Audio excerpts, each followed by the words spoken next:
i-apply. Yung iba naman, i-apply pa lang. Okay? But God will gonna give us at least 4 major reasons this afternoon why we still need to practice first fruit giving. So what exactly does it mean or this mean? In the Christian faith, it is any gift or offering that can be sown the earliest. Meaning to say, this kind of giving, this kind of first fruit giving, practice na po ito even in the Old Testament and early church na pagbibigay sa unang buwan ng taon.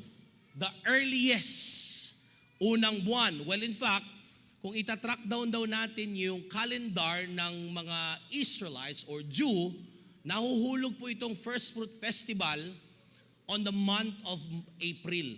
Dito po sa atin, dati prinactice natin yung January, prinactice natin dati yung February, and right now, ipapractice po natin on the first Sunday of March.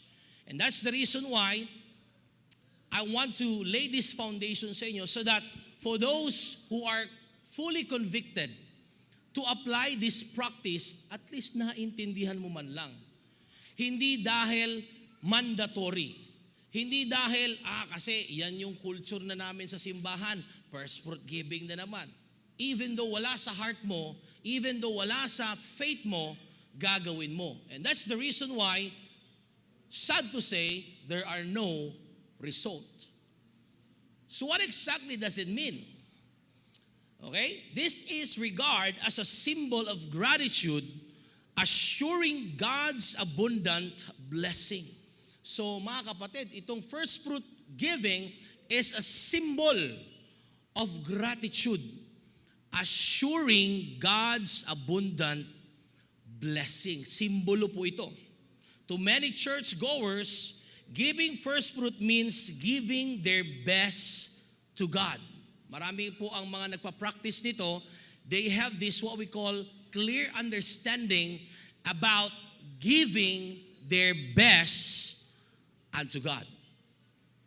This follows the notion that in doing so, we put forward our best by giving what we can unconditionally and not our leftover. Yung video ho kanina, nakita nyo, dalawang magkapatid, nag-honor sa Panginoon ng kanilang offering. Kung napakinggan nyo po kanina, isa sa kanila ang hindi tinanggap ng Lord. Isa sa kanilang offering, hindi tinanggap ng Lord. Simply because yung tinanggap, yun yung firstborn lamb. The best. Perfect. No defect. Unang anak na tupa ang inalay niya sa Panginoon. But Cain, that's Abel, but sa second offering, through Cain, matindi ho. Kung babasahin niyo yung Bible, may makikita kayong part doon sa Bible na pagkalipas ng maraming panahon, saka lang iginather ni Cain yung mga leftovers na pambigay niya as offering sa Panginoon. The Lord saw that it didn't please God, hindi po tinanggap ng Lord. This afternoon, kaya nga ang title natin, God deserves my best. Or God deserves my first. Ano yung first sa buhay mo, kapatid, ngayong taon? Most especially in the area of finances. Puntahan po natin yan ngayong umaga or ngayong hapon. Okay. Understanding the origin and value of the first fruit. Look at this. First fruits offering originated in the Bible or biblical times when people live an agrarian society. During that time kasi wala pang mga currency, wala pang mga pera. More on livestock, mga farm, mga palabigasan. So that's the kind of culture na meron sila na kung saan this appears in both Old and New Testament and are discussed in relation to both spiritual and tangible offerings. Ginagawa po ito ng mga tao during the time kahit wala pang currency, wala pang yung pera na meron tayo ngayon, but through their livestock, through their mga farming, yun po ang nagiging simbolo ng kanilang offering before God. Looking back, look at this. Ancient Israelites had to place bundles of grain on the altar. Bundles of grain. Sako-sakong mga bigas ang inilalagay daw po sa altar ng Panginoon. At yung mga sako-sakong bigas, yun po yung unang harvest ng kanilang field. Okay? This was their way of expressing, look at this, their gratitude to God for His goodness and provision. So yung ginagawa pala ng mga Old Testament people na pagbibigay ng kanilang first fruit before God is an expression of their gratitude before God for His goodness and provision.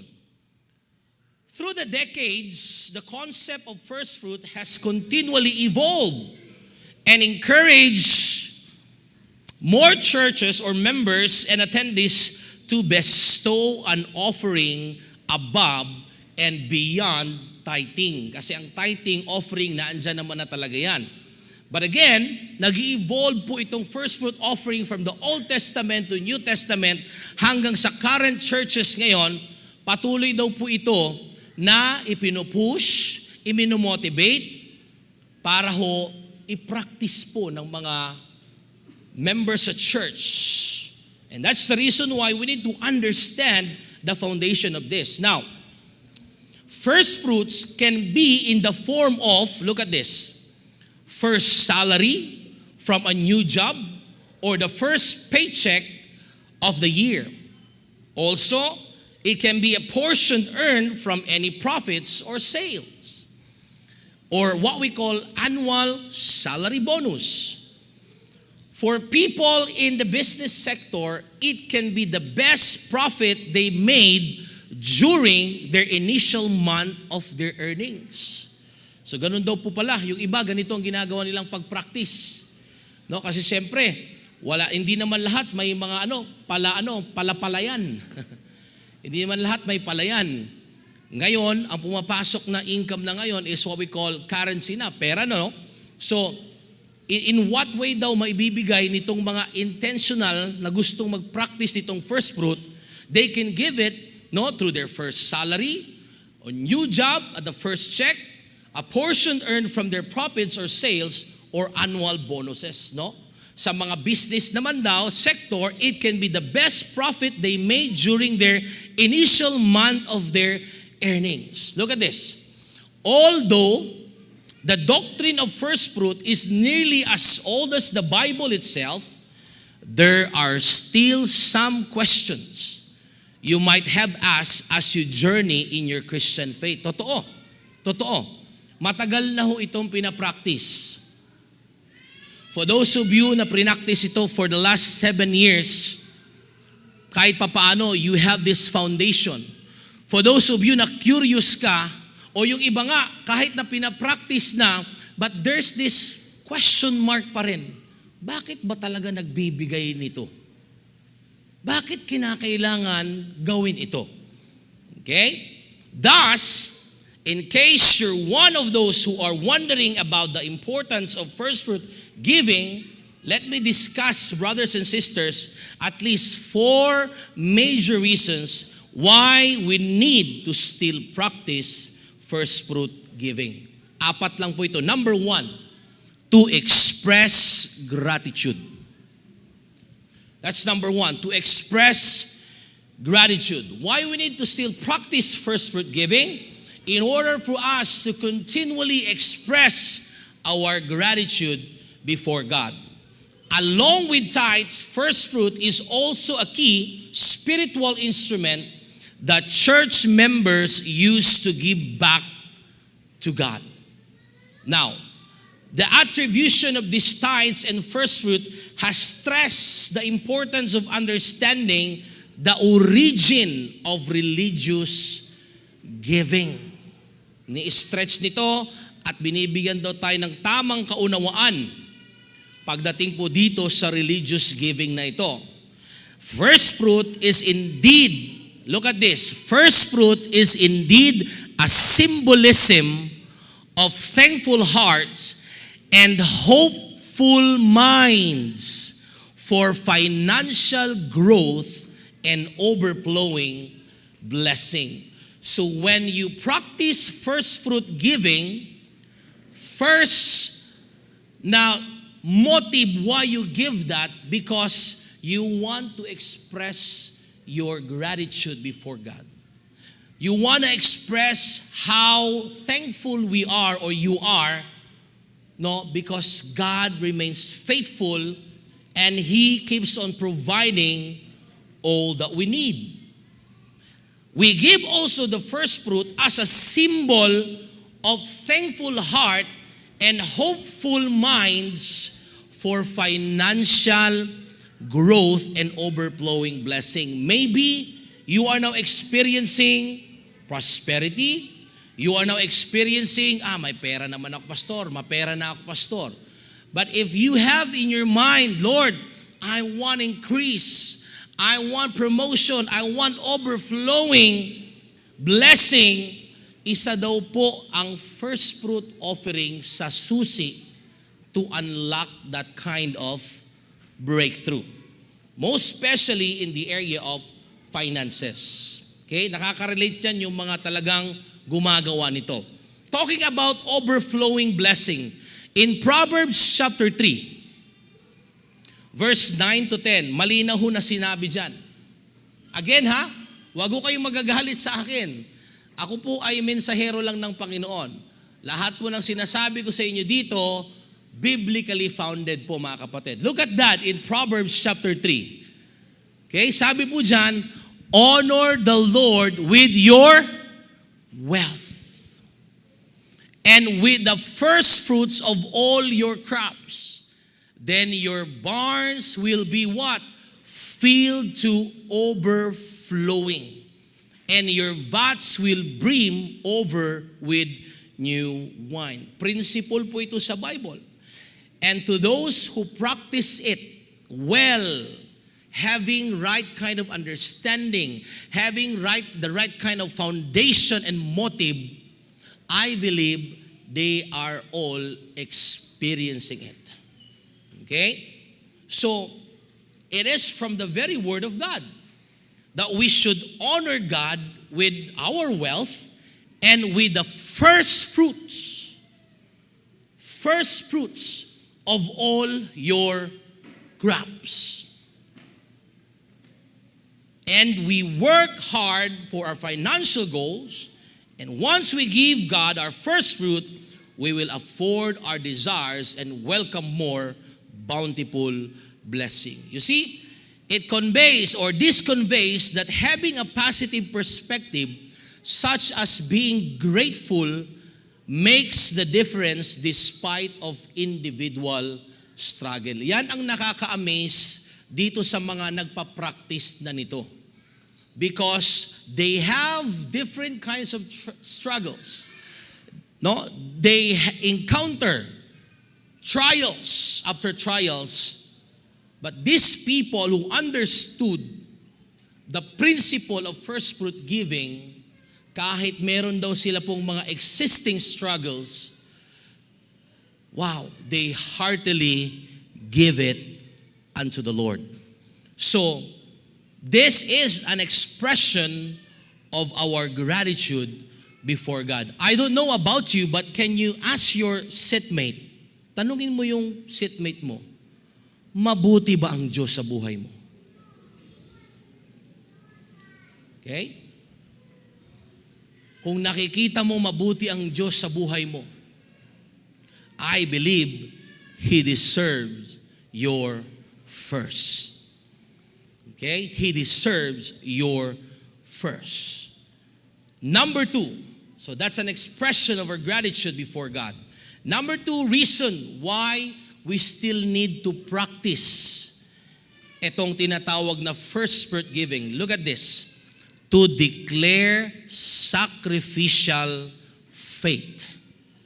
To declare sacrificial faith. Listen, it is with giving that's not mandatory by the church that we declare to the Lord that our devotion is unconditional and our faith without any agenda. Wow, doon lang pala natin maipapakita sa Panginoon na talagang we have an unconditional motive of serving God, worshiping God, honoring God when we do things na hindi naman mandatory. Because there are some, they do it, there are some, they did it just because, napilitan kami pastor. Kasi nakonsensya kami pastor. Okay?